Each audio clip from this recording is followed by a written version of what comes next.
Focus करते हुए चलेंगे तो डेफिनेटली जो आपका वीज़ा है वो 100% रहने वाला है कि आपका जो ओवरऑल स्टडी कॉस्ट है कम से कम आ रहा हो। पर लेटर आने के चांसेस है वो ज़्यादा होते हैं। यूजुअली इटली में सबसे बड़ा जो आपके सामने हर्डल आता है वो आता है फाइनेंशियल्स का।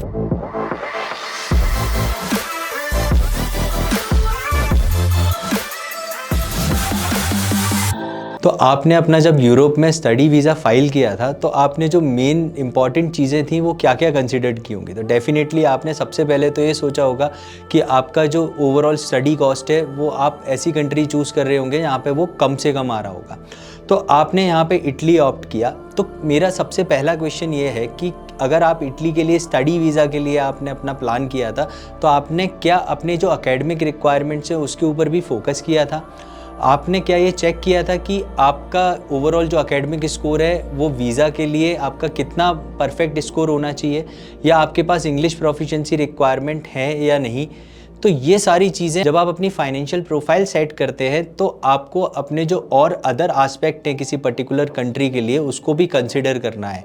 यहाँ पर क्या होगा कि आप इनिशियली जब आप किसी कंट्री के लिए प्लान करते हैं तो अगर आप उन चीज़ों पे भी फोकस करते हुए चलेंगे तो डेफिनेटली आपका जो वीज़ा सक्सेस रेट है वो 100% तक जा सकता है। 100% वीज़ा मिलेगा ही मिलेगा आप। तो अगर हम 5 पॉइंट्स की बात करते हैं, अगर आप उनको फोकस करते हुए चलेंगे तो डेफिनेटली जो आपका वीज़ा है वो 100% रहने वाला है। सबसे पहला जो पॉइंट है वो ये है कि आपका जो स्कोर है, एकेडमिक स्कोर है, वो आपका मिनिमम 60% तो होना ही चाहिए।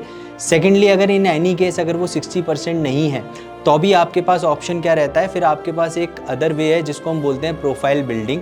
तो यहाँ पर आप आइल्स का एक आइल्स पीटी या फिर टॉफल उसका आप एक अच्छा स्कोर आप मेंटेन कर सकते हैं जो कि डेफिनेटली आपके कम एकेडमिक स्कोर को सप्लीमेंट करेगा। सेकंड जो है वो है आप अपना जो स्टडी कोर्स आप जो ऑप्ट करना चाहते हैं वो आपकी प्रीवियस एजुकेशन के साथ कितना रिलेवेंसी रखता है।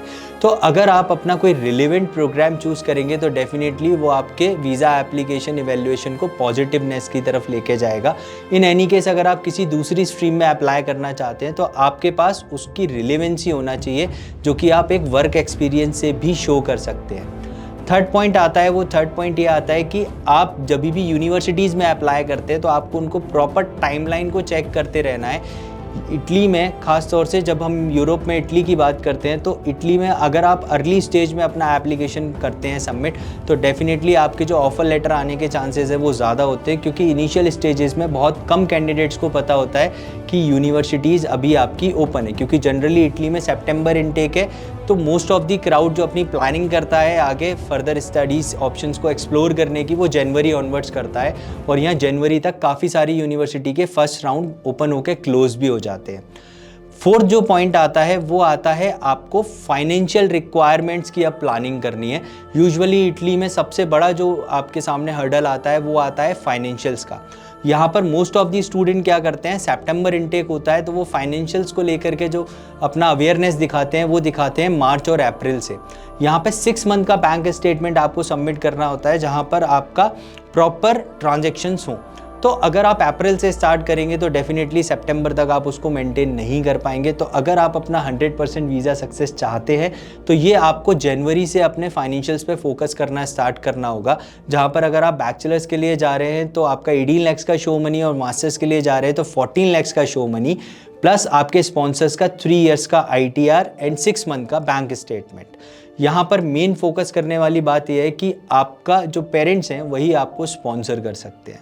अब नेक्स्ट जो फिफ्थ सबसे मोस्ट इम्पॉर्टेंट स्टेप है वो ये है कि काफ़ी बार कैंडिडेट्स या स्टूडेंट्स क्या करते हैं कि सारी चीज़ें प्रॉपर होती हैं बट वीज़ा अप्लाई करते टाइम वीज़ा का जो प्रॉपर टाइमलाइन है उसको फॉलो नहीं करते।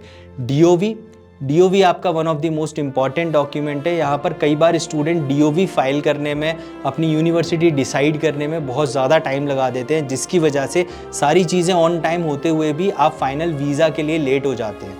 तो सबसे पहले जैसे ही आपको सबसे पहला ऑफर लेटर मिलता है आपको फर्दर HRD के लिए प्रोसेस करना है विदाउट एनी डिले, क्योंकि अगर HRD आपका डिले होता है तो अल्टीमेटली आपका जो वीज़ा प्रोसेस है वो डिले होने वाला है। प्री एनरोलमेंट टाइम पे सबमिट करना है।